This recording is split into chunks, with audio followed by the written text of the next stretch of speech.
Hello students, welcome to Panchajanya IAS. ನಾನು ನವೀನ್ ಕುಮಾರ್. ಇವತ್ತಿನ the Hindu ಪತ್ರಿಕೆಯ ವಿಶ್ಲೇಷಣೆಗೆ ನಿಮ್ಗೆಲ್ರಿಗೂ ಸ್ವಾಗತ. ಮೊದಲನೇದು, are births deaths being properly registered. ಜನನ ಹಾಗೂ ಮರಣ ನೋಂದಣಿಗಳನ್ನ ಸರಿಯಾಗಿ ಮಾಡ್ತಾ ಇದ್ದಾರಾ ಅನ್ನೋದ್ರ ಬಗ್ಗೆ ಇರುವಂತಹ article. Registration is mandatory as per law. ಕಾನೂನಿನ ಪ್ರಕಾರ ನೋಂದಣಿಗಳನ್ನ ಮಾಡೋದು ಕಡ್ಡಾಯ.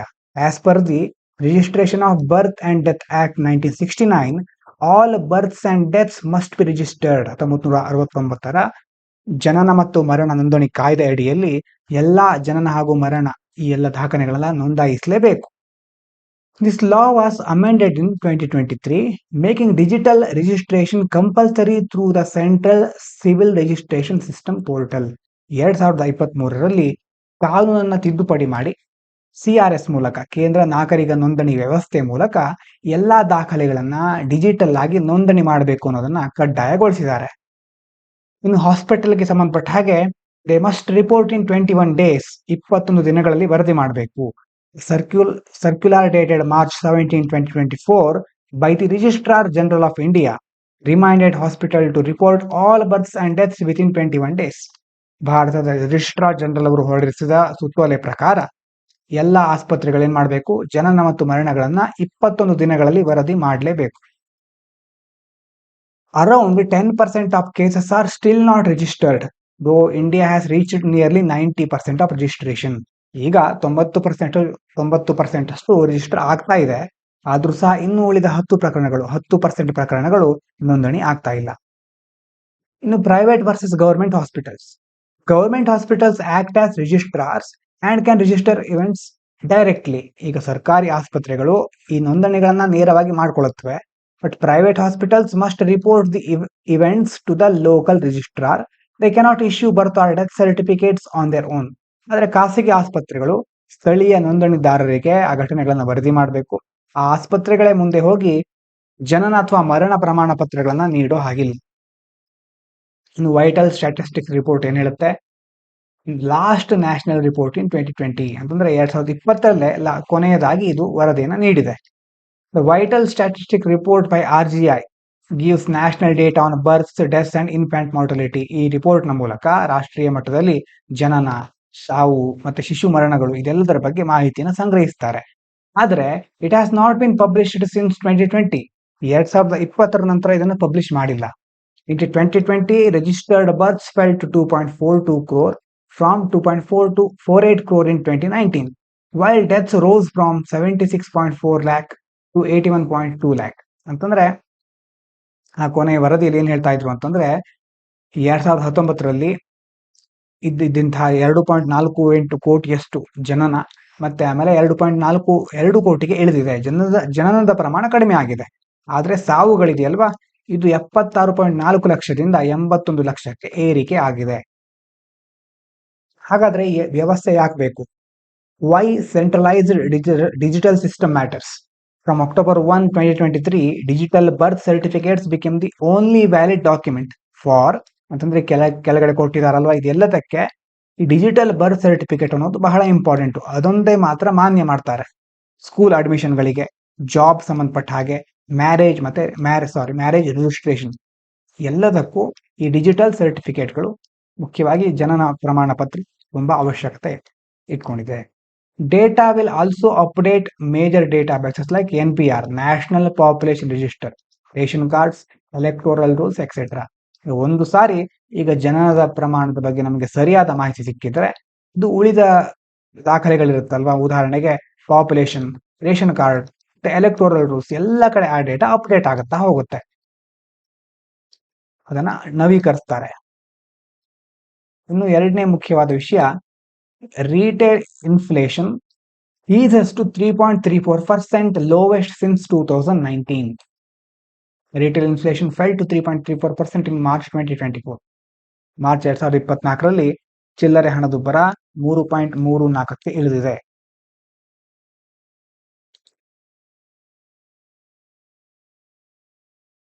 ಮಾರ್ಚ್ 2025 ಆಗಬೇಕು. ಇದು ಡೇಟ್ ಅಲ್ಲಿ ಸ್ವಲ್ಪ ಮಿಸ್ಟೇಕ್ ಇದೆ. ಮಾರ್ಚ್ 2025 ಕಳೆದ ತಿಂಗಳು.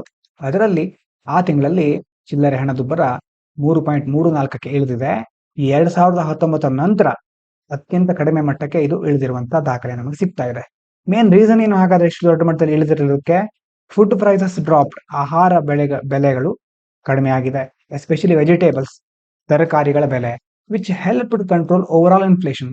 ತರಕಾರಿಗಳ ಬೆಲೆ ಕುಸಿತ ಆಗಿರೋದ್ರಿಂದ ಒಟ್ಟಾರೆ ಹಣದುಬ್ಬರ ನಿಯಂತ್ರಣಕ್ಕೆ ಬರ್ತಾ ಇದೆ.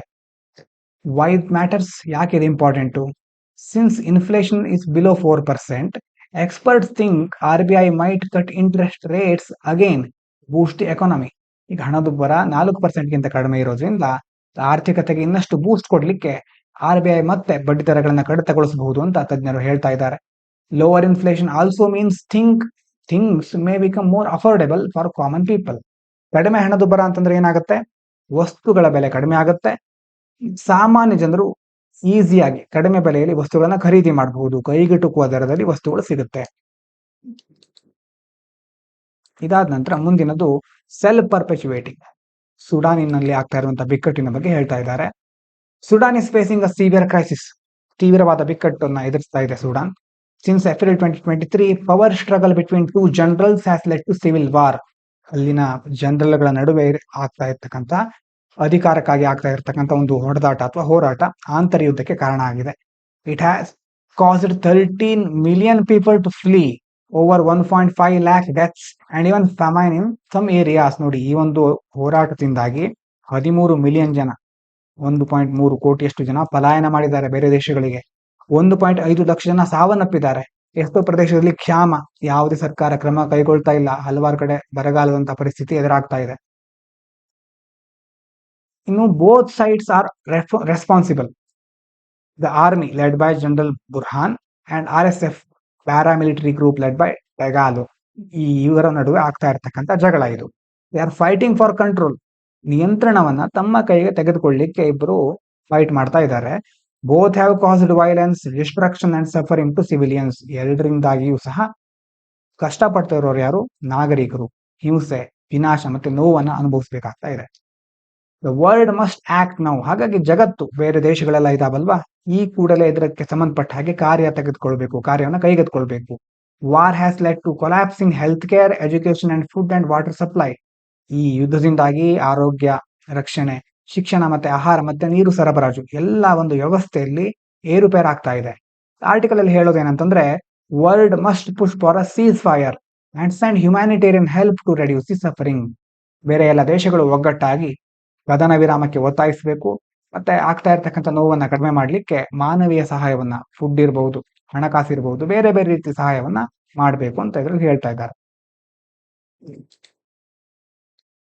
ಅದಾದ ನಂತರ ಮುಂದಿನದು India rising power demand and the hydrogen factor. India needs more electricity for a cleaner future. ಸ್ವಚ್ಛವಾದ, ಪರಿಸರ ಸ್ನೇಹಿಯಾದ ಫ್ಯೂಚರ್, ಭವಿಷ್ಯ ಇರಬೇಕು ಅಂತಂದ್ರೆ ನಮಗೆ ಹೆಚ್ಚಿನ ವಿದ್ಯುತ್ತಿನ ಅವಶ್ಯಕತೆ ಇದೆ. To reach net zero emissions, India must use more electricity and less fossil fuels in industries like steel and fertilisers. ಉಕ್ಕು ಮತ್ತೆ ರಸಗೊಬ್ಬರಗಳ ಕೈಗಾರಿಕೆಗಳಲ್ಲಿ ಪಳೆಯುಳಿಕೆ ಇಂಧನಗಳನ್ನ ಕಡಿಮೆ ಬಳಸಬೇಕು, ವಿದ್ಯುತ್ತನ್ನ ಜಾಸ್ತಿ ಬಳಸಬೇಕು ಅಂತ ಇವರು ಹೇಳ್ತಾ ಇದ್ದಾರೆ. Hydrogen also play a key role. ಇದರಲ್ಲಿ ಹೈಡ್ರೋಜನ್ ನ ಪಾತ್ರ ಬಹಳ ಮುಖ್ಯ ಆಗಿದೆ. Especially in replacing fossil fuels in some processes. ಕೆಲವು ಪ್ರೊಸೆಸ್ಗಳಲ್ಲಿ ಹೈಡ್ರೋಜನ್ ಏನ್ ಮಾಡಬಹುದು? ಫಾಸಿಲ್ ಫ್ಯೂಯಲ್ಗಳ ಬದಲಿಗೆ, ಪಳೆಯುಳಿಕೆ ಇಂಧನಗಳ ಬದಲಿಗೆ ನಾವು ಬಳಸಬಹುದು. Nuclear power is part of India's energy plan. ಇನ್ನು ಪರಮಾಣು ಶಕ್ತಿಯನ್ನು ಸಹ ನಾವು ನಮ್ಮ ದೇಶದ ಇಂಧನಕ್ಕೆ ಸಂಬಂಧಪಟ್ಟಾಗಿ ಉಪಯೋಗಿಸ್ಕೊಳ್ತೇವೆ. Solar and wind are not enough to meet rising electricity demand. ಈಗ ಪವನ ಶಕ್ತಿ ಅಂತ ಹೇಳ್ತೇವೆ, ಸೌರಶಕ್ತಿ, ಎರಡೇ ಇದ್ಬಿಟ್ರೆ ನಮ್ಮ ದೇಶದ ವಿದ್ಯುತ್ ಬೇಡಿಕೆಯನ್ನ ಪೂರೈಸಲಿಕ್ಕೆ ಸಾಕಾಗೋದಿಲ್ಲ ಇವೆರಡು. ಹಾಗಾಗಿ ನ್ಯೂಕ್ಲಿಯರ್ ಪವರ್ ಸಹ ಬೇಕು. India plans to build 26 nuclear reactors of 700 megawatt by 2047. 2047 ಒಳಗೆ 26 ನ್ಯೂಕ್ಲಿಯರ್ ರಿಯಾಕ್ಟರ್ಗಳನ್ನ ಬಿಲ್ಡ್ ಮಾಡುವಂತ ಗುರಿಯನ್ನ ಭಾರತ ಹಮ್ಮಿಕೊಂಡಿದೆ.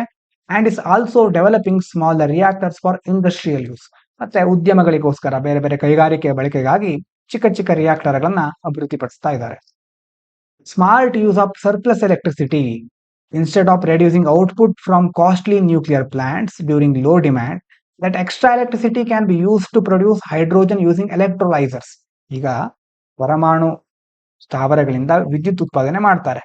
ಈಗ ಬೇಡಿಕೆ ಕಡಿಮೆ ಇದ್ದ ಸಮಯದಲ್ಲಿ ಉತ್ಪಾದನೆಯನ್ನೇ ಕಡಿಮೆ ಮಾಡೋ ಬದಲು ಹೆಚ್ಚುವರಿ ವಿದ್ಯುತ್ತನ್ನ ಎಲೆಕ್ಟ್ರೋಲೈಸರ್ ಬಳಸಿಕೊಂಡು ಹೈಡ್ರೋಜನ್ ಉತ್ಪಾದನೆಗೆ ಬಳಸಬೇಕು ಅಂತ ಹೇಳ್ತಾ ಇದ್ದಾರೆ. ಎಲೆಕ್ಟ್ರೋಲಿಸಿಸ್ ಅನ್ನೋದು ಹೈಡ್ರೋಜನ್ ಉತ್ಪಾದಿಸುವ ಒಂದು ವಿಧಾನ. ಅದಕ್ಕೋಸ್ಕರ ಹೆಚ್ಚುವರಿ ವಿದ್ಯುತ್ತನ್ನ ಪರಮಾಣು ಸ್ಥಾವರಗಳಿಂದ ಉತ್ಪಾದನೆ ಆಗುತ್ತಲ್ವಾ ವಿದ್ಯುತ್, ಅದನ್ನ ಹೆಚ್ಚುವರಿ ಆಗಿರೋದನ್ನ ಹೈಡ್ರೋಜನ್ ಉತ್ಪಾದನೆಗೆ ಬಳಸ್ಕೋಬೇಕು ಅಂತ ಇವರು ಹೇಳ್ತಾ ಇದ್ದಾರೆ. This helps avoid wastage and reduces the need for expensive battery storage. ಇದರಿಂದ ಏನಾಗುತ್ತೆ, ವ್ಯರ್ಥ ಆಗೋದು ತಪ್ಪುತ್ತೆ, ಮತ್ತೆ ದೊಡ್ಡ ಮಟ್ಟದಲ್ಲಿ ಬ್ಯಾಟರಿ ಸಂಗ್ರಹಣೆಯ ಅವಶ್ಯಕತೆ ಇರುತ್ತೆ, ಅದನ್ನ ಸಹ ಕಡಿಮೆ ಮಾಡಬಹುದು. ಇನ್ನು policy change suggested call it low carbon hydrogen. Green hydrogen ಅನ್ನೋ ಬದಲು ಇದನ್ನ ಲೋ ಕಾರ್ಬನ್ ಹೈಡ್ರೋಜನ್ ಅಂತ ಕರೀರಿ. Right now only hydrogen made from solar and wind is called green. ಈಗ ನಾವು ಸೌರಶಕ್ತಿಯಿಂದ ಅಥವಾ ಪವನ ಶಕ್ತಿಯಿಂದ ಹೀಗೆ ಬೇರೆ ಬೇರೆ ವಿಧಾನಗಳಿಂದ ಪರಿಸರ ಸ್ನೇಹಿಯಾದ ಹೈಡ್ರೋಜನ್ ಉತ್ಪಾದನೆ ಮಾಡ್ತೀವಲ್ವಾ, ಅದನ್ನ ಹಸಿರು ಹೈಡ್ರೋಜನ್ ಅಂತ ಕರೀತೇವೆ. ಆದ್ರೆ ಅದರ ಬದಲು ಏನಂತ ಕರಿಬೇಕು ಇವ್ರ ಪ್ರಕಾರ, ಲೋ ಕಾರ್ಬನ್ ಹೈಡ್ರೋಜನ್, ಕಡಿಮೆ carbon hydrogen. Article suggest changing the term to low carbon hydrogen. ಅದರಿಂದ ಏನಾಗುತ್ತೆ, nuclear produced hydrogen can also be included and supported. ಈಗ ನ್ಯೂಕ್ಲಿಯರ್ ರಿಯಾಕ್ಟರ್ಗಳ ಮೂಲಕ ಪ್ರೊಡ್ಯೂಸ್ ಮಾಡ್ತಾವಲ್ವಾ, ಆ ಒಂದು ಹೈಡ್ರೋಜನ್ ಸಹ ಇದರಲ್ಲಿ ನಾವು ಅಳವಡಿಸಬಹುದು, ಅದನ್ನು ಸಹ ಇದಕ್ಕೆ ಸೇರಿಸಬಹುದು. ಅದಕ್ಕೆ ಬೇರೆ ಬೇರೆ ರೀತಿಯ ಸರ್ಕಾರದ ಅನುದಾನಗಳು ಸಹ ನಾವು ಅದಕ್ಕೆ ಆಮೇಲೆ ತೆಗೆದುಕೊಳ್ಬಹುದು.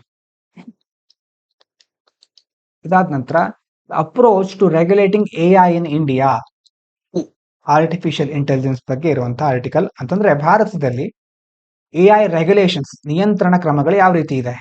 India has no AI law or official national strategy yet. ಯಾವುದೇ ಕಾನೂನು ಅಥವಾ ಅಧಿಕೃತವಾದಂತಹ ರಾಷ್ಟ್ರೀಯ ಕಾರ್ಯತಂತ್ರ ಇಲ್ಲ ಎಐಗೆ ಸಂಬಂಧಪಟ್ಟ ಹಾಗೆ. It has taken a flexible project based approach mainly through the India AI mission. ಈಗ ನಮ್ಮ ದೇಶದಲ್ಲಿ ಎಐಗೆ ಸಂಬಂಧಪಟ್ಟ ಹಾಗೆ ಒಂದು ಇಂಡಿಯಾ ಎಐ ಮಿಷನ್ ಅನ್ನ ಕೈಗೊಂಡಿದ್ದಾರೆ. ಇದೇನು ದೊಡ್ಡ ಕಾನೂನು ಕ್ರಮ ಅಲ್ಲ, ಆದ್ರೆ ಇದೊಂದು ಯೋಜನೆ. ಇದರ ಮೂಲಕ ಒಂದು ಬೇರೆ ಬೇರೆ ಎಫರ್ಟ್ ಗಳನ್ನ ಪ್ರಯೋಗವನ್ನ ಮಾಡ್ತಿದ್ದಾರೆ. Current AI efforts lac clarity and long term planning. ಈಗ ಇರ್ತಾ ಇರತಕ್ಕಂಥ ಯೋಜನೆಗಳಲ್ಲಿ ಒಂದು ಕ್ಲಾರಿಟಿ ಇಲ್ಲ, ಮತ್ತೆ ಲಾಂಗ್ ಟರ್ಮ್ ಪ್ಲಾನಿಂಗ್, ದೀರ್ಘಾವಧಿಯಾದಂತಹ ಯೋಜನೆಗಳನ್ನ ಕೈಗೊಳ್ತಾ ಇಲ್ಲ. India's efforts are mostly recommendations and pilot projects. ಎಷ್ಟೋ ಯೋಜನೆಗಳು ಕೆಲವೊಂದು ಶಿಫಾರಸುಗಳಾಗಿದೆ, ಮತ್ತೆ ಪ್ರಾಯೋಗಿಕ ಹಂತದಲ್ಲೇ ಇವೆ. There is no clear plan, ಸರಿಯಾದ ಸ್ಪಷ್ಟವಾದ ಯೋಜನೆ ಇಲ್ಲ, ಬಜೆಟ್ ನ ಕೊರತೆ ಇದೆ. ಅಕೌಂಟಬಿಲಿಟಿ, ಹೊಣೆಗಾರಿಕೆನ ಯಾರು ತೆಗೆದುಕೊಳ್ತಾ ಇಲ್ಲ. Which makes progress uncertain, dependent on individual in power. ಹಾಗಾಗಿ ಪ್ರೋಗ್ರೆಸ್ ಅನ್ನೋದು, ಪ್ರಗತಿ ಅನ್ನೋದು ಅನಿಶ್ಚಿತ ಆಗಿದೆ. ಮತ್ತೆ ಯಾರು ಅಧಿಕಾರದಲ್ಲಿ ಇರ್ತಾರೋ ಅವರು ಹೇಗೆ ಇದನ್ನ ನಡ್ಸ್ಕೊಂಡು ಹೋಗ್ತಾರೆ ಅನ್ನೋದ್ರ ಮೇಲೆ ಎಲ್ಲ ಡಿಪೆಂಡ್ ಹಾಕೊಂಡಿದೆ. AI is growing fast in India but risks are unregulated. AI ತುಂಬಾ ವೇಗದಲ್ಲಿ ಬೆಳೀತಾ ಇದೆ. As AI spreads in sectors like healthcare, banking, education, there are no strong rules to prevent bias, privacy breach or misuse. AI ಮುಖ್ಯವಾಗಿ ಎಲ್ಲೆಲ್ಲಿ banking, ಶಿಕ್ಷಣ, ರಕ್ಷಣೆ ಎಲ್ಲಾ ಕ್ಷೇತ್ರದಲ್ಲೂ ಉಪಯೋಗ ಆಗ್ತಾ ಇದೆ. ಆದ್ರೆ ಅದರಲ್ಲಿ ಆಗ್ತಾ ಇರ್ತಕ್ಕಂಥ ಪಕ್ಷಪಾತ, ಕೆಲವೊಂದು ಎಐ ಮಾಡೆಲ್ಗಳು ಮೊದಲೇ ಬಯಾಸ್ ಆಗಿರುತ್ತವೆ, ಅದನ್ನ ತಡೆಗಟ್ಟಬೇಕು. ಗೌಪ್ಯತೆಗೆ ಯಾವುದೇ ಉಲ್ಲಂಘನೆ ಆಗಬಾರದು, ಅಥವಾ ಅದರ ದುರುಪಯೋಗವನ್ನ ಯಾರು ಮಾಡ್ಕೊಳ್ಬಾರದು. ಅದಕ್ಕೆ ಸಂಬಂಧಪಟ್ಟ ಹಾಗೆ ಯಾವುದೇ ಬಲವಾದ ನಿಯಮಗಳು ಇಲ್ಲ.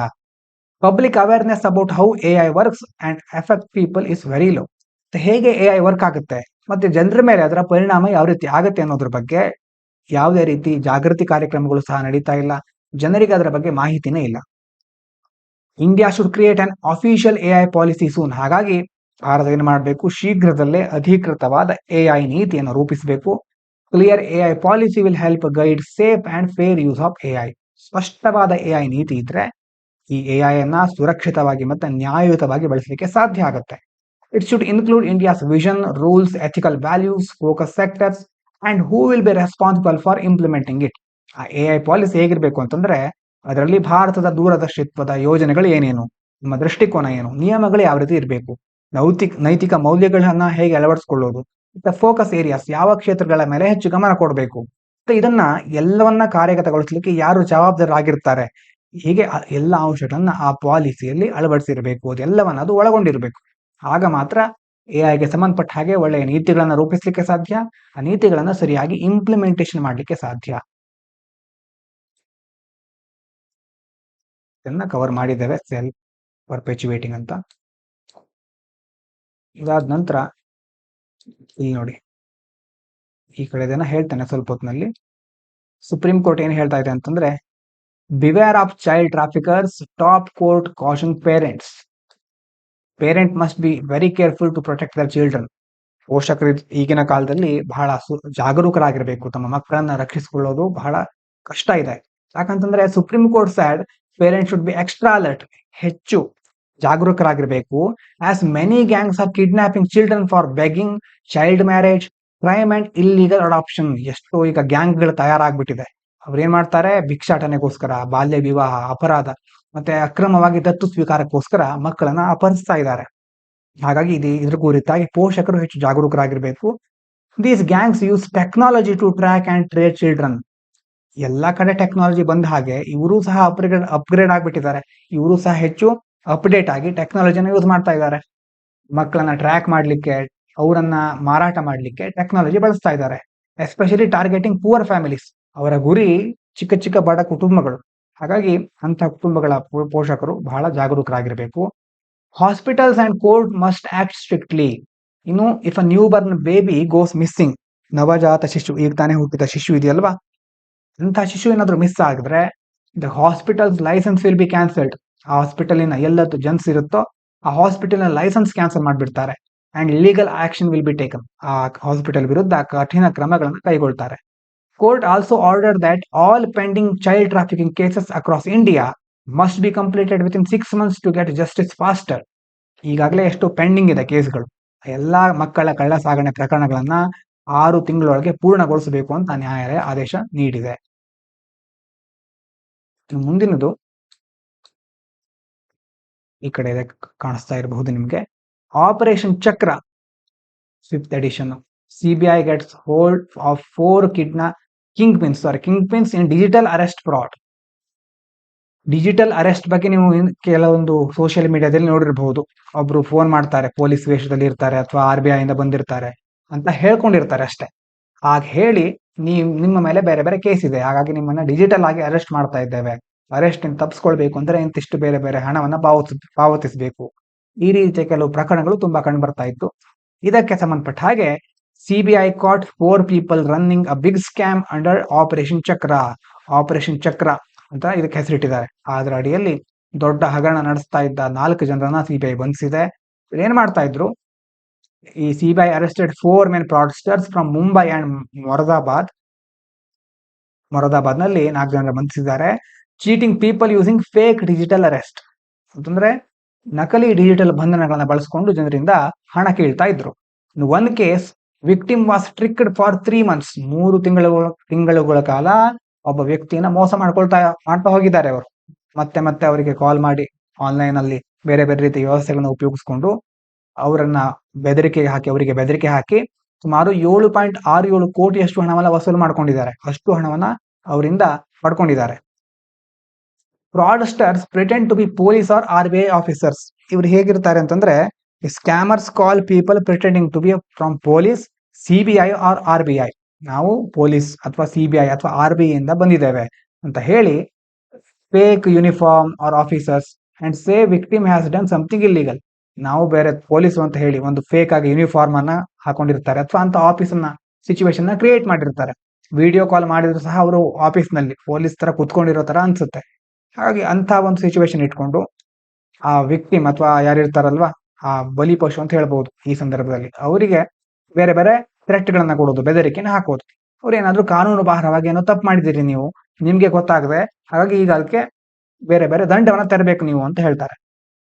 Then they scare the person saying they are digitally arrested and demand money to avoid trouble. ನೀವೀಗ ಡಿಜಿಟಲ್ ಆಗಿ ಅರೆಸ್ಟ್ ಆಗಿದ್ದೀರಿ, ಹಾಗಾಗಿ ಹಣ ಕೊಟ್ರೆ ಮಾತ್ರ ನೀವು ಇದರಿಂದ ತಪ್ಪಿಸ್ಕೊಳ್ಬಹುದು ಅಂತ ಅವರು ಹೇಳ್ತಿರ್ತಾರೆ. ಅಂತಹ ಕೆಲಸವನ್ನ ಮಾಡ್ತಿದ್ದ 4 ಜನರನ್ನ ಈಗ ಬಂಧಿಸಿದ್ದಾರೆ.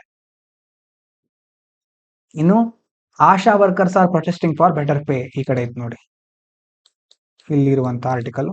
Y are ASHA workers protesting in Kerala. ಕೇರಳದಲ್ಲಿ ಆಶಾ ಕಾರ್ಯಕರ್ತೆಯರು ಪ್ರತಿಭಟನೆ ನಡೆಸ್ತಾ ಇದ್ದಾರೆ. ASHA workers in Kerala get around 10,000 rupees per month. ಒಂದು ತಿಂಗಳಿಗೆ 10,000 ರೂಪಾಯಿ ಅಷ್ಟು ಅವರಿಗೆ ಸಂಬಳ ಬರ್ತಾ ಇದೆ. ಅಷ್ಟು ಸಂಬಳ ಅಂತಂದ್ರೆ ಅಫಿಷಿಯಲ್ ಆಗಿ ಸಂಬಳ ಅಲ್ಲ ಅದು, ಆದ್ರೆ ಅಷ್ಟು ಹಣ ಸಿಗ್ತಾ ಇದೆ ಅವರಿಗೆ ಸರ್ಕಾರದ ವತಿಯಿಂದ. Which is less than daily minimum wage in the state. ರಾಜ್ಯದ ದೈನಂದಿನ ಕನಿಷ್ಠ ವೇತನ ಇರುತ್ತಲ್ವ ಅದಕ್ಕಿಂತ ಕಡಿಮೆ ಇದೆ ಇದು. They are demanding 21,000 per month. ಅವರ ಪ್ರಕಾರ ತಿಂಗಳಿಗೆ ಕನಿಷ್ಠ 21,000ದಷ್ಟಾದ್ರೂ ಸಂಬಳವನ್ನ ಕೊಡಬೇಕು. And 5 lakh at retirement. Retired ಆಗ್ಬೇಕಾದ್ರೆ 5 ಲಕ್ಷದಷ್ಟಾದ್ರೂ ನಿವೃತ್ತಿ ವೇತನವನ್ನು ಕೊಡಬೇಕು ರಿಟೈರ್ಡ್ ಆಗಬೇಕಾದ್ರೆ. Saying they do lot of work but they get very little in return. ತುಂಬಾ ಕೆಲಸ ಮಾಡ್ತಾರೆ, ಆ ಕೆಲಸಕ್ಕೆ ಸರಿಯಾದ ಸಂಬಳ ಕೊಡ್ತಾ ಇಲ್ಲ ಅಂತ ಅವ್ರು ಹೇಳ್ತಾ ಇದ್ದಾರೆ. They want to be treated like regular employees. ಇವರನ್ನ ರೆಗ್ಯುಲರ್ ಎಂಪ್ಲಾಯ್ ತರ ಕನ್ಸಿಡರ್ ಮಾಡೋದಿಲ್ಲ. Right now ASHAs are treated as volunteers. ಸ್ವಯಂ ಸೇವಕರ ತರ ಅವರನ್ನ ಕನ್ಸಿಡರ್ ಮಾಡ್ತಾರೆ, ನಾಟ್ ರೆಗ್ಯುಲರ್ ಸ್ಟಾಫ್. ನಿಯಮಿತ ಉದ್ಯೋಗಗಳ ರೀತಿ ಅವರನ್ನ ಪರಿಗಣಿಸೋದಿಲ್ಲ. That means they don't get fixed salaries, pensions or job security. ಹಾಗಾಗಿ ಅವರಿಗೆ ಫಿಕ್ಸ್ ಸ್ಯಾಲರಿ ಇರೋದಿಲ್ಲ, ಪೆನ್ಷನ್ ಇರೋದಿಲ್ಲ, ಮತ್ತೆ ಜಾಬ್ ಸೆಕ್ಯೂರಿಟಿ ಇರೋದಿಲ್ಲ. They want to be official recognised as part of health workforce. ಹಾಗಾಗಿ ಎಲ್ಲ ಸಮಸ್ಯೆಗಳಿರೋದ್ರಿಂದ ತಮ್ಮನ್ನ ಅಫಿಷಿಯಲ್ ಆಗಿ ಅಧಿಕೃತ ಆರೋಗ್ಯ ಕಾರ್ಯಪಡೆಯ ಭಾಗವನ್ನಾಗಿ ಮಾಡಿ ಅನ್ನೋದು ಅವರ ಅಭಿಪ್ರಾಯ. Centre and state are blaming each other. ಕೇಂದ್ರ ಮತ್ತೆ ರಾಜ್ಯ ಸರ್ಕಾರಗಳಿರುತ್ತೆ, ಒಬ್ರಿಗೊಬ್ಬರ ಮೇಲೆ ದೋಷಾರೋಪಣೆಗಳನ್ನ ಮಾಡ್ಕೊಳ್ತಾ ಇರ್ತಾರೆ, ಒಬ್ಬರನ್ನೊಬ್ಬರು ದೂಷಿಸ್ತಾ ಇರ್ತಾರೆ. State says that centre is not giving enough funds. ರಾಜ್ಯ ಸರ್ಕಾರ ಏನ್ ಹೇಳುತ್ತೆ, ಕೇಂದ್ರ ಸರ್ಕಾರ ನಮಗೆ ಬೇಕಾದಷ್ಟು ಹಣವನ್ನ ಕೊಡ್ತಾ ಇಲ್ಲ. And that Asha's come under the central scheme. ಕೇಂದ್ರ ಸರ್ಕಾರದ ಯೋಜನೆ ಅಡಿಯಲ್ಲಿ ಇವರು ಬರ್ತಾರೆ, ಹಾಗಾಗಿ ಇವರನ್ನ ಸರಿಯಾಗಿ ನಿರ್ವಹಿಸೋದು ಕೇಂದ್ರ ಸರ್ಕಾರದ ಪಾತ್ರ, ಕೇಂದ್ರ ಸರ್ಕಾರದ ಜವಾಬ್ದಾರಿ ಅಂತ ಸ್ಟೇಟ್ ಹೇಳುತ್ತೆ.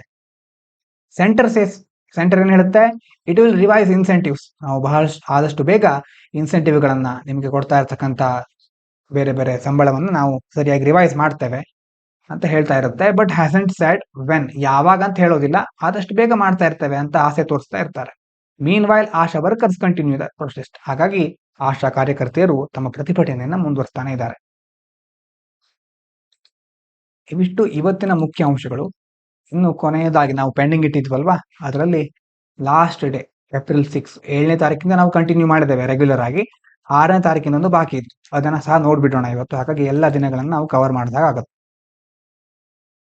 ಇದರಲ್ಲಿ ಮೊದಲನೇದು, India and Sri Lanka sign 7 MOUs, enhance ties in defence energy. Bharat ಮತ್ತು ಶ್ರೀಲಂಕಾ 7 ಒಪ್ಪಂದಗಳಿಗೆ ಸಹಿ ಹಾಕಿವೆ. ಅದರಲ್ಲಿ ಡಿಫೆನ್ಸ್, ಎನರ್ಜಿ, ಹೆಲ್ತ್, ಡಿಜಿಟೈಸೇಷನ್, ರಕ್ಷಣೆ, ಇಂಧನ, ಆರೋಗ್ಯ ಮತ್ತೆ ಡಿಜಿಟಲೀಕರಣ ಎಲ್ಲಕ್ಕೆ ಸಂಬಂಧಪಟ್ಟಂತ ಒಪ್ಪಂದಗಳು ಸೇರಿವೆ. One key project is to make Trincomalee ಎಲ್ಲಿದೆ, ಶ್ರೀಲಂಕಾದಲ್ಲಿ ಇರೋದು, and energy hub with help of UAE ಜೊತೆ ಸೇರ್ಕೊಂಡು ಟ್ರಿಂಕೋಮಲಿ ಅಲ್ಲಿ ಇಂಧನ ಕೇಂದ್ರವನ್ನ ತಯಾರು ಮಾಡೋದು. ಇದು ಒಂದು ಪ್ರಮುಖವಾದಂತಹ ಯೋಜನೆ. ಇಂಡಿಯಾಗೆ ಬಿಗ್ ಫಿನಾನ್ಷಿಯಲ್ ಸಪೋರ್ಟ್. ಭಾರತ ದೊಡ್ಡ ಮಟ್ಟದಲ್ಲಿ ಆರ್ಥಿಕ ಬೆಂಬಲವನ್ನು ನೀಡಿದೆ. ಇಂಡಿಯಾ ಕನ್ವರ್ಟೆಡ್ 100 million ಇನ್ ಲೋನ್ಸ್ ಇಂಟು ಗ್ರಾಂಟ್ಸ್. ಲೋನ್ಸ್ ಮತ್ತೆ ಗ್ರಾಂಟ್ಸ್ ಅಂತಂದ್ರೆ, ಲೋನ್ ಅಂತಂದ್ರೆ ಸಾಲ, ಗ್ರಾಂಟ್ಸ್ ಅಂತಂದ್ರೆ ಅನುದಾನ ತರ, ಅದಕ್ಕೆ ವಾಪಸ್ ಅವರು ರೀಪೇ ಮಾಡಬೇಕು ಅನ್ನುವಂತ ಅವಶ್ಯಕತೆ ಇರೋದಿಲ್ಲ. ಮೊದಲು 100 million ಸಾಲ ಅಂತ ಕನ್ಸಿಡರ್ ಮಾಡಿದ್ದನ್ನ ಈಗ ಗ್ರಾಂಟ್ಸ್ ಅಂತ ಭಾರತ ಸರ್ಕಾರ ಕೊಟ್ಟಿದೆ ಅವರಿಗೆ, ಅವರು ಅದನ್ನ ವಾಪಸ್ ಕೊಡಬೇಕು ಅನ್ನುವ ಅವಶ್ಯಕತೆ ಇರೋದಿಲ್ಲ. Interest rates on loans to Sri Lanka were also reduced to help with debt problems. Sri Lanka ದೊಡ್ಡ ಮಟ್ಟದಲ್ಲಿ ಸಾಲವನ್ನು ಅನುಭವಿಸ್ತಾ ಇರೋದ್ರಿಂದ ಇಂಟ್ರೆಸ್ಟ್ ರೇಟ್ ಅನ್ನು ಸಹ ತಗ್ಗಿಸಿದ್ದಾರೆ, ಅವರಿಗೆ ಸಹಾಯ ಆಗಲಿ ಅಂತ. Sri Lankan Tamils raised key demands. ಇನ್ನು ಅಲ್ಲಿರುವಂತಹ ಕೆಲವೊಂದು ತಮಿಳಿಯರು ಸಹ ಕೆಲವೊಂದು ಇಶ್ಯೂಗಳನ್ನ ವ್ಯಕ್ತಪಡಿಸಿದ್ದಾರೆ. Tamil leaders asked India to ban bottom trawling, fishing method harming local fisherman. ಈಗ ತಮಿಳುನಾಡು ಇಲ್ಲಿದೆ, ಭಾರತ ತುತ್ತತುದಿಯಲ್ಲಿ ರಾಮೇಶ್ವರ ಇದೆಲ್ಲ ಬರುತ್ತಲ್ವಾ, ಈ ಪ್ರದೇಶದಲ್ಲಿ. ಈ ಕಡೆ ಶ್ರೀಲಂಕಾ ಬರುತ್ತೆ ಕೆಳಗೆ. ಇಲ್ಲಿರುವಂತಹ, ನಿಮ್ಗೆ ಹೇಗೆ ಕಾಣಿಸಿದ್ರೆ ಕರೆಕ್ಟ್ ಆಗಿ ಕಾಣಿಸ್ತಾ ಗೊತ್ತಿಲ್ಲ, ಭಾರತ ಇಲ್ಲಿದೆ ಅಂತಂದ್ರೆ ಶ್ರೀಲಂಕಾ ಇಲ್ಲಿದೆ. ಇಲ್ಲಿರುವಂತಹ ಮೀನುಗಾರರು ಶ್ರೀಲಂಕಾದ ಕೆಲವು ಭಾಗಗಳಲ್ಲಿ ಹೋಗಿ ಮೀನುಗಾರಿಕೆ ನಡೆಸ್ತಾ ಇದ್ದಾರೆ. ಮತ್ತೆ ಅದ್ರ ಬಗ್ಗೆ ಕೆಲವೊಂದು ಆವಾಗ ವಿವಾದಗಳು ಆಗ್ತಾ ಇರುತ್ತೆ. ಕಚತೀವು ದ್ವೀಪದ ವಿವಾದ ಅಂತ ಕೇಳಿರಬಹುದು ನೀವು. ಹಾಗಾಗಿ ಅವರು ಬಾಟಮ್ ಟ್ರಾಲಿಂಗ್ ಅಂದ್ರೆ ಲೋಕಲ್ ಫಿಶರ್ಮನ್ ಗಳಿಗೆ ಇದರಿಂದ ಹಾರ್ಮ್ ಆಗುತ್ತೆ, ಸಮುದ್ರದ ಆಳದಲ್ಲಿ ಫಿಶಿಂಗ್ ನ ನಡೆಸೋದು, ಅದರಿಂದಾಗಿ ಅಲ್ಲಿನ ಪರಿಸರ ವ್ಯವಸ್ಥೆಗೆ ಹಾನಿ ಆಗ್ತಾ ಇರುತ್ತೆ. ಹಾಗೆ ಮಾಡಬೇಡಿ, ಅದಕ್ಕೆ ತಡೆಯನ್ನ ನೀಡಿ ಅಂತ ಶ್ರೀಲಂಕಾದ ಫಿಶರ್ಮನ್ಗಳು, ತಮಿಳ್ ಲೀಡರ್ಸ್ಗಳು ಭಾರತಕ್ಕೆ ಕೇಳ್ಕೊಂಡಿದ್ದಾರೆ. They also want India's continued support to find political solution for Tamil community in Sri Lanka. ಶ್ರೀಲಂಕಾದಲ್ಲಿ ಇರುವಂತಹ ತಮಿಳು ಸಮುದಾಯಕ್ಕೆ ರಾಜಕೀಯ ಪರಿಹಾರ ಕಂಡುಹಿಡಿಯಲಿಕ್ಕೆ ಏನಾದರೂ ಬೆಂಬಲವನ್ನ ಕೊಡಿ, ಸಹಾಯ ಮಾಡಿ ಅಂತ ಅವರು ಬಯಸ್ತಾ ಇದ್ದಾರೆ. ಇದಾದ ನಂತರ boost financial regulators autonomy, IMF, World Bank ಏನ್ ಹೇಳ್ತಾ ಇದ್ದಾರೆ ಅಂತಂದ್ರೆ, ಗವರ್ಮೆಂಟ್ ಕಂಟ್ರೋಲ್ ಓವರ್ ರೆಗ್ಯುಲೇಟರ್ಸ್. ಈಗ ನಿಯಂತ್ರಕ ಸಂಸ್ಥೆಗಳಿರುತ್ತೆ, RBI, SEBI ಮುಂತಾದವುಗಳು. ಈಗ ಸರ್ಕಾರ ಏನ್ ಮಾಡುತ್ತೆ, ಈ ನಿಯಂತ್ರಕ ಸಂಸ್ಥೆಗಳನ್ನೇ ನಿಯಂತ್ರಿಸ್ತಾ ಇರುತ್ತೆ. Current laws allow the government control senior management and boards of financial regulators like RBI, which limits their independence and decision making power. ಈಗ RBI ನಂತಹ ನಿಯಂತ್ರಕ ಮಂಡಳಿಗಳ ನಿರ್ವಹಣೆ ಮತ್ತೆ ಅಲ್ಲಿ ಸೀನಿಯರ್ ಮ್ಯಾನೇಜ್ಮೆಂಟ್ ಅಲ್ಲಿ ಯಾರಿರ್ಬೇಕು, ಅದರ ಬೋರ್ಡ್ ಯಾವ ರೀತಿ ಇರಬೇಕು ಅನ್ನೋದನ್ನ ಸರ್ಕಾರ ನಿಯಂತ್ರಿಸ್ತಾ ಇರುತ್ತೆ. ಹೀಗಾಗಿ ಅದಕ್ಕೆ ಆ ಸಂಸ್ಥೆಗಳಿಗೆ ಸ್ವಾತಂತ್ರ್ಯ ಇರುವುದಿಲ್ಲ. ಸರ್ಕಾರಕ್ಕೆ ಬೇಕಾದ ಡಿಸಿಷನ್ಗಳನ್ನು ತೆಗೆದುಕೊಳ್ತಾ ಇರಬೇಕಾಗುತ್ತೆ. ಡಿಸಿಷನ್ ಮೇಕಿಂಗ್ ಪವರ್ ಅವರಿಗೆ ಇರೋದಿಲ್ಲ. ಇನ್ನು ಅಪೆಲೇಟ್ ಅಥಾರಿಟಿ, ಮೇಲ್ಮನವಿಗೋಸ್ಕರ ಒಂದು ಪ್ರಾಧಿಕಾರವನ್ನು ರಚಿಸುವುದು. Ministry of finance has the power to overturn RBI decisions. ಈಗ ಹಣಕಾಸು ಸಚಿವಾಲಯಕ್ಕೆ RBI ನಿರ್ಧಾರಗಳನ್ನು ರದ್ದುಗೊಳಿಸುವ ಅಧಿಕಾರ ಇದೆ. Which undermines the RBI authority. ಹಾಗಾಗಿ RBIಗೆ ಅಥಾರಿಟಿ ಸರಿಯಾಗಿ ಇಲ್ಲ ಅಂತ ಹಾಗಾಯ್ತಲ್ವಾ, RBI ಅಧಿಕಾರ ದುರ್ಬಲ ಆಗಿದೆ. ಇದಕ್ಕೋಸ್ಕರ IMF ಏನ್ ಹೇಳ್ತಾ ಇದೆ, International Monetary Fund suggest transferring this power to an independent agency to make the process fairer. ಈ ಪ್ರಕ್ರಿಯೆಯನ್ನ ಇನ್ನಷ್ಟು ನ್ಯಾಯಯುತಗೊಳಿಸಲಿಕ್ಕೆ ಅಧಿಕಾರವನ್ನ ಯಾವುದಾದ್ರೂ ಸ್ವತಂತ್ರ ಸಂಸ್ಥೆಗೆ ವರ್ಗಾಯಿಸಬೇಕು. ಇದರಲ್ಲಿ ಗೌರ್ಮೆಂಟಿನ ಇಂಟರಪ್ಷನ್ ಅಥವಾ ಗೌರ್ಮೆಂಟ್ ಯಾವುದೇ ರೀತಿ ಇದರಲ್ಲಿ ತಲೆ ಹಾಕಬಾರದು ಅಂತ IMF ಹೇಳ್ತಾ ಇದೆ. Regulators limited power. Regulators like RBI and IRDAI don't have enough power to make major decisions. ಈಗ ಎಷ್ಟೋ ನಿಯಂತ್ರಕ ಸಂಸ್ಥೆಗಳಿರುತ್ತೆ RBI ಮತ್ತೆ IRDAI. ಆದ್ರೆ ಈ ಸಂಸ್ಥೆಗಳಿಗೆ ಮುಖ್ಯ ನಿರ್ಧಾರಗಳನ್ನು ತೆಗೆದುಕೊಳ್ಳುವ ಅಧಿಕಾರ ಇಲ್ಲ. such as forcing mergers of state-owned banks or taking strong actions against large insurance companies. ಈಗ ಬ್ಯಾಂಕ್ಗಳನ್ನ ವಿಲೀನಗೊಳಿಸೋದಾಗಿರಬಹುದು, ದೊಡ್ಡ ವಿಮಾ ಕಂಪನಿಗಳ ವಿರುದ್ಧ ಕಠಿಣ ಕ್ರಮಗಳನ್ನು ತೆಗೆದುಕೊಳ್ಳುವುದು ಮುಂತಾದ ಒಂದು ಅಧಿಕಾರ ಅಥವಾ ಒಂದು ಅವರಿಗೆ ಬೇಕಾದಂತ ಶಕ್ತಿ ಇವರಿಗೆ ಇರೋದಿಲ್ಲ. ಯಾಕಂದ್ರೆ ಸರ್ಕಾರ ಎಲ್ಲವನ್ನ ನಿಯಂತ್ರಿಸ್ತಾ ಇರುತ್ತೆ. ಸೊ IMF ಏನು ಹೇಳಿದೆ, IMF recommends giving more authority to these regulators. ಈ ನಿಯಂತ್ರಕ ಸಂಸ್ಥೆಗಳಿಗೆ ಹೆಚ್ಚಿನ ಒಂದು ಅಧಿಕಾರವನ್ನ ಕೊಡಿ ಅಂತ IMF ಹೇಳ್ತಾ ಇದೆ. ಮುಂದಿನದು science related. Study finds shingles vaccine reduced risk of dementia. 2 ರೋಗಗಳ ಹೆಸರನ್ನ ಕೊಟ್ಟಿದ್ದಾರೆ. ಶಿಂಗಲ್ಸ್ ಅಂತಂದ್ರೆ ಸರ್ಪಸುತ್ತು, ಇನ್ನು ಡಿಮೆನ್ಷಿಯಾ ಅಂದ್ರೆ ಬುದ್ಧಿಮಾಂದ್ಯತೆ. ಸರ್ಪಸುತ್ತಿಗೆ ಕೊಡ್ತಾ ಇರ್ತಕ್ಕಂಥ ವ್ಯಾಕ್ಸಿನ್ ಇದೆಯಲ್ವಾ, ಅದರಿಂದಾಗಿ ಏನಾಗಬಹುದು, ಡಿಮೆನ್ಷಿಯಾದ ಮೇಲೆ ಕೆಲವೊಂದು ಪರಿಣಾಮಗಳು ಉಂಟಾಗಬಹುದು. ಯಾವ ರೀತಿ ಪರಿಣಾಮ ಅಂತಂದ್ರೆ, large study in Wales found that singles vaccine reduce the risk of developing dementia by about 20% over 7 years. ಸುಮಾರು 7 ವರ್ಷಗಳಲ್ಲಿ ಈ ಒಂದು ಡಿಮೆನ್ಷಿಯಾ ಬುದ್ಧಿಮಾಂದ್ಯತೆ ಆಗ್ತಾ ಇರತಕ್ಕಂಥ ಒಂದು ಪ್ರಮಾಣವನ್ನ ಸಿಂಗಲ್ಸ್ ಲಸಿಕೆ, ಸರ್ಪಸುತ್ತಿಗೆ ಕೊಡುವಂತ ಲಸಿಕೆ ಕಡಿಮೆ ಮಾಡಿದೆ. ಡಿಮೆನ್ಷಿಯಾ ಅಂತಂದ್ರೆ ಏನು, ಕಂಡೀಷನ್ ದಟ್ ಅಫೆಕ್ಟ್ಸ್ ಮೆಮೊರಿ.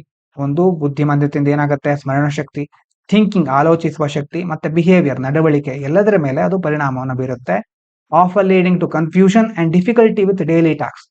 ಅಂತಂದ್ರೆ ದಿನನಿತ್ಯದ ಕೆಲಸಗಳನ್ನ ಮಾಡ್ಲಿಕ್ಕೆ ಸರಿಯಾಗಿ ಆಗೋದಿಲ್ಲ, ಗೊಂದಲದಲ್ಲಿ ಇರಬೇಕಾಗುತ್ತೆ. ಹಲವಾರು ಅದರ ಲಕ್ಷಣಗಳಿದೆ. Study method.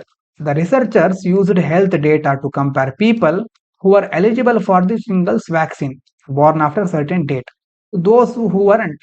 ಅಂತಂದ್ರೆ ಇದ್ರಲ್ಲಿ ಏನ್ ಮಾಡ್ತಾ ಇದ್ದಾರೆ, ಒಂದು ಡೇಟ್ ನ ನಂತರ ಮತ್ತೆ ಅದಕ್ಕಿಂತ ಮೊದಲು ಹುಟ್ಟಿದವರನ್ನ ಡೇಟಾವನ್ನ ಅವರ ಮಾಹಿತಿನ ಕನ್ಸಿಡರ್ ಮಾಡಿ ಅವರು ಸಿಂಗಲ್ಸ್ ಈ ಒಂದು ಸರ್ಪಸುತ್ತಿನ ವ್ಯಾಕ್ಸಿನ್ ತೆಗೆದುಕೊಳ್ಳೋದು ಮತ್ತೆ ಅವರ ಬುದ್ಧಿಮಾಂದ್ಯತೆ ಅದಕ್ಕೆ ಸಂಬಂಧಪಟ್ಟ ಹಾಗೆ ಏನೇನು ಡೇಟಾ ಇದೆ ಅನ್ನೋದನ್ನ ಸ್ಟಡಿ ಮಾಡಿದ್ದಾರೆ. This helped ensure the groups were very similar, reducing the bias in the results. ಹಾಗಾಗಿ ಗ್ರೂಪ್ಸ್ ಗಳು ಒಂದೇ ರೀತಿ ಇದೆ, ರಿಸಲ್ಟ್ ಅಲ್ಲಿ ಯಾವುದೇ ಬಯಾಸ್ ಇಲ್ಲ ಅಂತಂದ್ರೆ ಪೂರ್ವಾಗ್ರಹಗಳು ಇರೋದಿಲ್ಲ ಅನ್ನೋದನ್ನ ಈ ಮೂಲಕ ಅವರು ಖಚಿತಪಡಿಸಿಕೊಂಡಿದ್ದಾರೆ, ಪಕ್ಷಪಾತ ಆಗೋದಿಲ್ಲ ಅಂತ. Need for more research. Although the study suggest the shingles vaccine might help prevent dementia.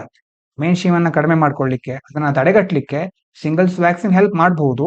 ಆದ್ರೆ further research including randomised trials is needed to confirm the findings, understand how the vaccine works to protect against dementia.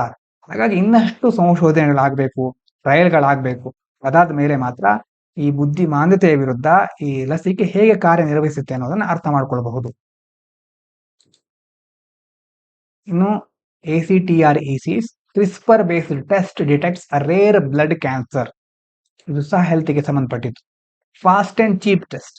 Rapid CRISPR can diagnose acute promyelocytic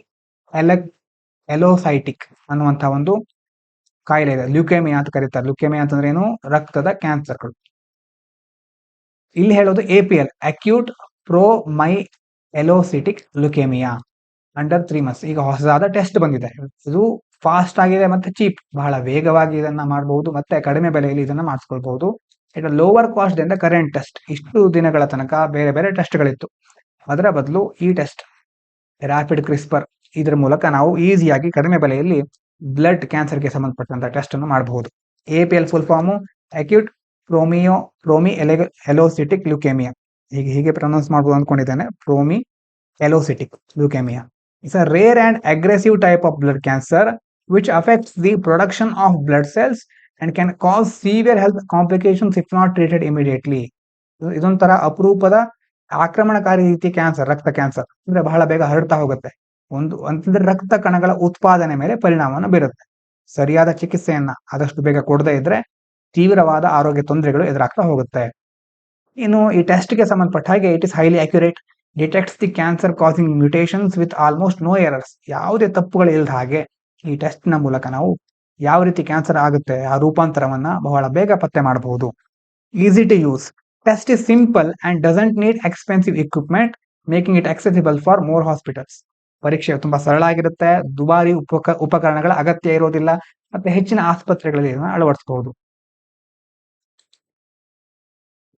ಇದಾದ ನಂತರ agriculture for feeding the world. Sorry, agriculture ಅಲ್ಲ, aquaculture. ಎಲ್ಲ ಕಡೆ agriculture ನೋಡಿ aquaculture ಸಹ agriculture ತರ ಕಾಣಿಸ್ತಾ ಇದೆ. ಇರ್ಲಿ, ಅಕ್ವಾಕಲ್ಚರ್ ಅಂತಂದ್ರೆ ಏನು? ಜಲಚರ ಸಾಕಣೆ. India's prawn production. ಇಲ್ಲಿ ಸೀಗಡಿ ಉತ್ಪಾದನೆ ಬಗ್ಗೆ ಹೇಳ್ತಾ ಇದ್ದಾರೆ. ಮೊದಲನೇದಾಗಿ, India is the third largest producer of aquaculture and the second largest producer of prawns. ಭಾರತ ವಿಶ್ವದಲ್ಲೇ ಈ ಸೀಗಡಿಗಳ ಉತ್ಪಾದನೆಯಲ್ಲಿ 3ನೇ ಸ್ಥಾನದಲ್ಲಿದೆ, ಜಲಚರ ಸಾಕಣೆಯಲ್ಲಿ 3ನೇ ಸ್ಥಾನದಲ್ಲಿದೆ, ಮತ್ತೆ ಸೀಗಡಿಗಳಲ್ಲಿ 2ನೇ ಸ್ಥಾನದಲ್ಲಿ ಇದೆ. With Andhra Pradesh being the biggest producer. ನಮ್ಮ ದೇಶದಲ್ಲಿ ಆಂಧ್ರ ಪ್ರದೇಶ 1ನೇ ಸ್ಥಾನದಲ್ಲಿದೆ. ಅದಾದ ನಂತರ ವೆಸ್ಟ್ ಬೆಂಗಾಲ್, ತಮಿಳುನಾಡು, ಒಡಿಶಾ, ಗುಜರಾತ್ ಇದೆಲ್ಲ ಬರುತ್ತೆ. Innovative farming practices. Farmers in India are constantly finding new ways to improve prawn yields and deal with environmental challenges. Smaller ponds and new techniques like probiotics and phage therapy help control diseases and increase production. ನಮ್ಮ ದೇಶದಲ್ಲಿ ರೈತರು ಸೀಗಡಿಗಳ ಇಳುವರಿನ ಹೆಚ್ಚಿಸಲಿಕ್ಕೆ ಮತ್ತೆ ಪರಿಸರ ಸವಾಲುಗಳನ್ನ ಎದುರಿಸಲಿಕ್ಕೆ ಹೊಸ ಹೊಸ ಮಾರ್ಗಗಳನ್ನ ಕಂಡುಕೊಳ್ತಾ ಇದ್ದಾರೆ. ಸಣ್ಣ ಕೊಳ, ಪ್ರೋಬಯೋಟಿಕ್ ಮತ್ತೆ ಫೇಡ್ ಥೆರಪಿ ಇದೆಲ್ಲ ಯಾವ್ದಕ್ಕೆ ಸಂಬಂಧಪಟ್ಟಿತ್ತು ಅಂತ ನಿಮ್ಗೆ ಕೇಳಿದ್ರೆ ಮುಖ್ಯವಾಗಿ ಆಧುನಿಕ ಕೃಷಿ ಪದ್ಧತಿಗಳು, ಅದರಲ್ಲೂ ಈ ಸೀಗಡಿಗಳು ಅಕ್ವಾಕಲ್ಚರ್ಗೆ ಸಂಬಂಧಪಟ್ಟಿದ್ದು. ಅದನ್ನ ಡೀಟೇಲ್ ಆಗಿ ನಾವು ಸೈನ್ಸ್ ಅಂಡ್ ಟೆಕ್ನಾಲಜಿ ಅಥವಾ ಬೇರೆ ಕರೆಂಟ್ ಅಫೇರ್ಸ್ ಮ್ಯಾಗಝಿನ್ ಅಲ್ಲಿ ನೋಡೋಣ. ಇಲ್ಲೇ ಪ್ರತಿಯೊಂದು ನೋಡ್ತಿದ್ರೆ ಬಹಳ ಹೊತ್ತು ಅದಕ್ಕೆ ಬೇಕಾಗುತ್ತೆ. Economic impact and growth. India's annual prawn production has grown by 17% thanks to both farmer innovation and research driven methods like using disease free prawn brood stock and using probiotics to fight harmful bacteria. ನೋಡಿ, ಚಿಕ್ಕದಾಗಿ ಇಲ್ಲೇ information ಕೊಟ್ಟಿದ್ದಾರೆ. ಆರ್ಥಿಕ ಬೆಳವಣಿಗೆ ಮೇಲೆ ಯಾವ ರೀತಿ ಇದು ಪರಿಣಾಮವನ್ನು ಬೀರಿದೆ. ಸಿಗಡಿ ಉತ್ಪಾದನೆ 17% ಅಷ್ಟು 17% ಅಷ್ಟು ಬೆಳೆದಿದೆ. ಮುಖ್ಯವಾಗಿ ಇದಕ್ಕೆ ಕಾರಣ ರೈತರು ನಾವೀನ್ಯ ವಿಧಾನಗಳನ್ನ, ಹೊಸ ಹೊಸ ತಂತ್ರಜ್ಞಾನ ಅಳವಡಿಸ್ಕೊಂಡಿರೋದು, ಮತ್ತೆ ಸಂಶೋಧನೆಯನ್ನ ಹೆಚ್ಚಾಗಿ ಬಳಸ್ಕೊಳ್ತಾ ಇರೋದು, ಮತ್ತೆ ರೋಗ ಮುಕ್ತವಾದ ಸಿಗಡಿ ಸಾಕಣೆ, ಮತ್ತೆ ಹಾನಿಕಾರಕ ಬ್ಯಾಕ್ಟೀರಿಯಾಗಳ ವಿರುದ್ಧ ಹೋರಾಡಲಿಕ್ಕೆ ಪ್ರೋಬಯೋಟಿಕ್ ಅನ್ನ ಬಳಸ್ತಾ ಇದ್ದಾರೆ. ಹಾಗೆ ಈ ಎಲ್ಲ ಕಾರಣಗಳಿಂದಾಗಿ ಈ ಸಾಧನೆಯನ್ನ ಮಾಡಲಿಕ್ಕೆ ಸಾಧ್ಯ ಆಗಿದೆ. ಸಿಗಡಿ ಉತ್ಪಾದನೆ ಜಾಸ್ತಿ ಆಗ್ತಾ ಇದೆ. ಬೇರೆ ದೇಶಗಳಿಗೆ ಕಳಿಸಲಿಕ್ಕೂ ಸಹ ಅದನ್ನ ನಾವು ಮುಂದಾಗ್ತಾ ಇದ್ದೇವೆ. ಇದಾದ ನಂತರ ಕೊನೆಯದ್ದು, will the Waqf bill usher in transparency. Waqf bill ಬಗ್ಗೆ ಹಲವಾರು ಕಡೆ ಬೇರೆ ಬೇರೆ ಸಂಘರ್ಷಗಳು ನಡೀತಾ ಇದೆ ಅಂತ ನೋಡಿದ್ವಿ ಅಲ್ವಾ. ಕೆಲವೊಂದು ರೀಸನ್ಗಳನ್ನ ಇಲ್ಲಿ ಕೊಟ್ಟಿದ್ದಾರೆ. Purpose of the bill. Waqf bill 2025 amendment ಮಾಡಿರೋದು aims to bring more government control over Waqf properties. Waqf ಪ್ರಾಪರ್ಟಿಗಳ ಮೇಲೆ, ವಕ್ಫ್ ಆಸ್ತಿಗಳ ಮೇಲೆ ಸರ್ಕಾರ ಹೆಚ್ಚು ನಿಯಂತ್ರಣ ತೆಗೆದುಕೊಳ್ಳಿಕ್ಕೆ ಈ ಬಿಲ್ ಅನ್ನ ತೆಗೆದುಕೊಂಡು ಬಂದಿದೆ. Property dedicated for religious or charitable purposes. ಈ ವಕ್ಫ್ ಪ್ರಾಪರ್ಟಿ ಹೇಗಿರುತ್ತೆ ಅಂತಂದ್ರೆ ಧಾರ್ಮಿಕ ಅಥವಾ ದತ್ತಿ ಉದ್ದೇಶಗಳಿಗಾಗಿ ಮೀಸಲಾಗಿರುತ್ತೆ. Ensure transparency and better management. ಸರ್ಕಾರ ಯಾಕೆ ನೀತಿಯನ್ನು ತರ್ತಾ ಇದೆ? ಮುಖ್ಯವಾಗಿ ಟ್ರಾನ್ಸ್ಪರೆನ್ಸಿ, ಪಾರದರ್ಶಕತೆಯನ್ನು ಹೆಚ್ಚು ಮಾಡೋದು, ಅದೇ ರೀತಿ ಬೆಟರ್ ಮ್ಯಾನೇಜ್ಮೆಂಟ್, ನಿರ್ವಹಣೆಯನ್ನು ಸುಧಾರಿಸೋದು. But it has faced opposition for potentially interfering with the Muslim communities religious autonomy. ಆದ್ರೆ ಮುಸ್ಲಿಂ ಸಮುದಾಯದ ಅವರ ಧಾರ್ಮಿಕ ಸ್ವಾಯತ್ತತೆಯಲ್ಲಿ ಸರ್ಕಾರ ಹಸ್ತಕ್ಷೇಪ ಮಾಡ್ತಾ ಇದೆ ಅಂತ ಬಹಳಷ್ಟು ಜನರು ಇದನ್ನ ವಿರೋಧಿಸ್ತಾ ಇದ್ದಾರೆ. Changes to waqf dedication rules. ಕೆಲವೊಂದು ಚೇಂಜಸ್ ಮಾಡಿದ್ದಾರೆ. The bill restrict the ability to dedicate property as waqf to individuals who have practiced Islam for at least 5 years, which has been criticized as discriminatory against recent converts. ಅಂದ್ರೆ ಇದರಲ್ಲಿ ಈಗ ಒಂದು ವಕ್ಫ್ ಪ್ರಾಪರ್ಟಿಯನ್ನ ಇನ್ನೊಬ್ಬರಿಗೆ ಹಸ್ತಾಂತರಿಸಬೇಕು ಅಂತಂದ್ರೆ ಅವರು ಕನಿಷ್ಠ 5 ವರ್ಷಗಳ ಕಾಲ ಇಸ್ಲಾಂ ಧರ್ಮವನ್ನ ಪಾಲಿಸ್ತಾ ಇರಬೇಕು, ಅದಕ್ಕಿಂತ ಹೆಚ್ಚಾಗಿರ್ಬೇಕು. ಅಷ್ಟಾದಾಗ ಮಾತ್ರ ವಕ್ಫ್ ಪ್ರಾಪರ್ಟಿಯನ್ನ ಅವರಿಗೆ ಹಸ್ತಾಂತರಿಸಬಹುದು. ಆದ್ರೆ ಇಲ್ಲಿ ಈ ರೀಸೆಂಟ್ ಆಗಿ ಕನ್ವರ್ಟ್ ಆಗಿರ್ತಾರಲ್ವಾ, ಅವರ ವಿರುದ್ಧ ಇದು ತಾರತಮ್ಯ ನೀತಿಯನ್ನ ಹೊಂದಿದೆ, ಅವರಿಗೆ ಇದು ಡಿಸ್ಕ್ರಿಮಿನೇಟರಿ ಪಾಲಿಸಿ ಅಂತ ಇದರಲ್ಲಿ ಹೇಳ್ತಾ ಇದ್ದಾರೆ. Inclusion of non Muslims in waqf boards, ಅದನ್ನ ನಿರ್ವಹಿಸುವ ಬೋರ್ಡ್ಗಳಿರುತ್ತೆ. ಅದರಲ್ಲಿ ಬೇರೆ the bill requires non Muslims to be included in the central and state waqf board. ಕೇಂದ್ರ ಮತ್ತೆ ರಾಜ್ಯ ವಕ್ಫ್ ಮಂಡಳಿಯಲ್ಲಿ ಮುಸ್ಲಿಂ ಇತರರನ್ನ ಅಂತಂದ್ರೆ ಮುಸ್ಲಿಂ ಬಿಟ್ಟು ಬೇರೆ ಧರ್ಮದವರನ್ನು ಸಹ ಅದರಲ್ಲಿ ಸೇರಿಸ್ಕೊಳ್ಬೇಕು ಅಂತ ಬಿಲ್ ಅಲ್ಲಿ ಹೇಳಿದ್ದಾರೆ. ವಿಚ್ ಹ್ಯಾಸ್ ಸ್ಪಾರ್ಕ್ ಡಿಬೇಟ್, ಇದರಿಂದ ದೊಡ್ಡ ಮಟ್ಟದಲ್ಲಿ ಚರ್ಚೆ ಆಗ್ತಾ ಇದೆ. Some see it as positive diversity, ಕೆಲವರು ಇದನ್ನ ಒಳ್ಳೆ ಬೆಳವಣಿಗೆ ಅಂತ ಕರೀತಾರೆ. While others believe it interferes with the community's right to manage its own religious affairs. ಇದು ಮುಸ್ಲಿಂ ಸಮುದಾಯದ ಆಸ್ತಿ, ನಾವೇ ನೋಡ್ಕೊಳ್ತೇವೆ ಮತ್ತು ಬೇರೆ ಧರ್ಮದವರ ಅವಶ್ಯಕತೆ ಇಲ್ಲ, ನೀವು ಅನಗತ್ಯವಾಗಿ ಇದರಲ್ಲಿ ಪಕ್ಷಪಾತ ಅಥವಾ ನೀವು ತಲೆ ಹಾಕುವ ಅವಶ್ಯಕತೆ ಇಲ್ಲ ಅಂತ ಕೆಲವರು ಹೇಳ್ತಾ ಇದ್ದಾರೆ. ಫಿನಾನ್ಷಿಯಲ್ ಓವರ್ಸೈಟ್ ಅಂಡ್ ಟ್ರಾನ್ಸ್ಪರೆನ್ಸಿ, ಇನ್ನು ಆರ್ಥಿಕ ಮೇಲ್ವಿಚಾರಣೆ ಮತ್ತು ಪಾರದರ್ಶಕ ಸಂಬಂಧಪಟ್ಟ ಹಾಗೆ bill introduces a centralised registration system for Waqf properties, ensure financial accountability. But critics are concerned that removing certain legal protections could allow encroachers to claim ownership of Waqf board. ಸರ್ಕಾರ ಈಗ ವಕ್ಫ್ ಆಸ್ತಿಗಳಿಗೋಸ್ಕರ ಒಂದು ಕೇಂದ್ರೀಕೃತವಾದ ನೋಂದಣಿ ವ್ಯವಸ್ಥೆನ ಪರಿಚಯಿಸ್ತಾ ಇದೆ. ಆದ್ರೆ ಕೆಲವು ಕಾನೂನು ರಕ್ಷಣೆ ತೆಗೆದು ಹಾಕೋದ್ರಿಂದ ಏನಾಗುತ್ತೆ, ಅತಿಕ್ರಮಣದಾರರು ಬೇರೆ ಯಾರೋ ಬಂದು ವಕ್ಫ್ ಭೂಮಿಯ ಮಾಲೀಕತ್ವವನ್ನು ವಹಿಸಿಕೊಳ್ಬಹುದು, ಅವರು ಅದನ್ನ ಎನ್ಕ್ರೋಚ್ ಮಾಡಬಹುದು ಅನ್ನೋದು ಕೆಲವರು ಕಳವಳವನ್ನು ವ್ಯಕ್ತಪಡಿಸ್ತಾ ಇದ್ದಾರೆ. ಹಾಗಾಗಿ ಮುಂತಾದ ಕಾರಣಗಳಿಗಾಗಿ ಬೇರೆ ಬೇರೆ ಕಡೆ ಸಂಘರ್ಷಗಳು ನಡೀತಾ ಇದೆ. ಇಷ್ಟು ಮುಖ್ಯ ಆರ್ಟಿಕಲ್ಗಳು. ಇದಾದ ನಂತರ vocabulary. Ravi's fickle mood made it hard to know when he was happy or angry. Fickle ಅಂತಂದ್ರೆ ಸ್ಥಿರ ಅಲ್ಲದ, ಅಸ್ಥಿರವಾದಂತಹ ಮೂಡ್ ಚೇಂಜ್ ಆಗ್ತಾ ಇತ್ತು ಅವಾಗ. ಯಾವಾಗ ಹ್ಯಾಪಿ ಆಗಿರ್ತಾನೆ, ಯಾವಾಗ ದುಃಖದಲ್ಲಿ ಇರ್ತಾನೆ ಅನ್ನೋದು ಅಥವಾ ಕೋಪದಲ್ಲಿ ಇರ್ತಾನೆ ಅನ್ನೋದು ಗೊತ್ತಾಗ್ತಾ ಇರಲಿಲ್ಲ. Behaviour became erratic. ಎರಾಟಿಕ್ ಅಂತಂದ್ರೆ ಅಸಹಜ, unpredictable, random. Surprising every one with sudden change, sudden ಆಗಿ ಕೋಪ ಬಂದ್ಬಿಡೋದು, ಸಡನ್ ಆಗಿ ಹ್ಯಾಪಿ ಆಗ್ಬಿಡೋದು. ಈ ರೀತಿ ಎಲ್ರಿಗೂ ಇದು ಆಶ್ಚರ್ಯಕರ ಆಗ್ತಾ ಇತ್ತು, ಆಶ್ಚರ್ಯ ವ್ಯಕ್ತಪಡಿಸ್ತಾ ಇದ್ರು. ಒಂದಿನ ಏನಾಯ್ತು, he got into trouble after giving his friend a smack during an argument. ಜಗಳ ಆಡ್ತಾ ಅಥವಾ ಮಾತುಕತೆ ಆಡ್ತಾ ನನ್ನ ಫ್ರೆಂಡಿಗೆ ಅವನು ಬಡ್ದು ಬಿಟ್ಟ. ಸ್ಮ್ಯಾಕ್ ಅಂತಂದ್ರೆ hit or slap. Later he tried to affix a sorry note on his friend's door. ಅದಾದ್ಮೇಲೆ ಅವನಿಗೆ ಬೇಜಾರಾಯ್ತು, ಪಶ್ಚಾತ್ತಾಪ ಆಗಿ ಫ್ರೆಂಡ್ಸಿನ ಮನೆಯ ಬಾಗಿಲ ಮೇಲೆ ಒಂದು ಸಾರಿ ನೋಟನ್ನ, ಕ್ಷಮಾಪಣಾ ಪತ್ರವನ್ನ ಅಂಟಿಸ್ತಾ. ಅಫಿಕ್ಸ್ ಅಂತಂದ್ರೆ ಅಂಟಿಸೋದು, ಅಟ್ಯಾಚ್ ಮಾಡೋದು, ಸ್ಟಿಕ್ ಮಾಡೋದು. ಫಿಕ್ಸ್ ಮಾಡ್ತಾ ಇದ್ದಾನೆ, ಅದು ಅಫಿಕ್ಸ್ ಮಾಡ್ದ, ಅಂಟಿಸ್ದ. Inside Ravi felt deep agony for hurting someone he cared about. ಆದ್ರೆ ತನ್ನ ಪ್ರೀತಿ ಪಾತ್ರರನ್ನ ತಾನು ಹರ್ಟ್ ಮಾಡ್ಬಿಟ್ಟೆ ಅನ್ನೋದು ಅವನಿಗೆ ಆಮೇಲೆ ಸಹ ಬಾಧಿಸ್ತಾ ಇತ್ತು. ಅಗೋನಿ ಅಂತಂದ್ರೆ ಪೇನ್, ಸಫರಿಂಗ್, ಬಾಧಿಸ್ತಾ ಇರೋದು. ಆಮೇಲೆ ಇನ್ನು PYQ ನಿನ್ನೆ ನೋಡಿದ್ದು, which of the following are in Agasthyamala biosphere reserve. ಇದಕ್ಕೆ ಉತ್ತರ A, Neyyar, Peppara, Shendurney wildlife sanctuaries, Kalakad, Mundanthurai tiger reserve, ಇದೆಲ್ಲ ಅದರಲ್ಲಿ ಬರುತ್ತೆ. ಇವತ್ತಿನ question, consider the following statements. Bijak or Bijak is a composition of the teaching of saint Dadu Dayal. Philosophy of Pushti Marg was proposed by Madhvacharya.